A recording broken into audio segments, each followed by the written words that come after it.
تشيز كيك الفيمتو، حلا بارد بنكهة رمضانية والطعم ولا أطيب. خلونا نحضره مع بعض.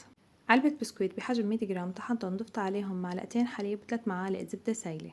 بخلط المكونات منيح مع بعضها. للطبقة البيضاء 6 ملاعق كبار جبنة كريمية، فيكن تستبدلوها ب8 حبات جبنة مثلثات، 3 معالق حليب بودرة، علبة قشطة، فنجان صغير من الحليب، وظرف دريم ويب. إذا حسيتوا القوام خفيف فضيفوا ظرفين.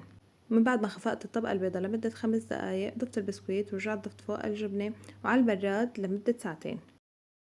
وللطبقة الأخيرة استخدمت ظرف من جيلي الفراولة، ضفت عليهن كوب من الفيمتو وكوب ونص من المي المغلية، بدوبن كتير منيح. وبس صارت بدرجة حرارة الغرفة بضيفهم فوق الطبقات. هاي الخطوة كتير مهمة، ما تضيفوا الفيمتو وهو سخن. ومن بعد الإفطار مع فنجان قهوة سورية ورشة فستق حلبي زينته، الحلا صار جاهز، بارد وطيب وبيشهي القلب ويستحق التجربة. إذا عجبكم ما تنسوني من اللايك والاشتراك، ورمضان كريم.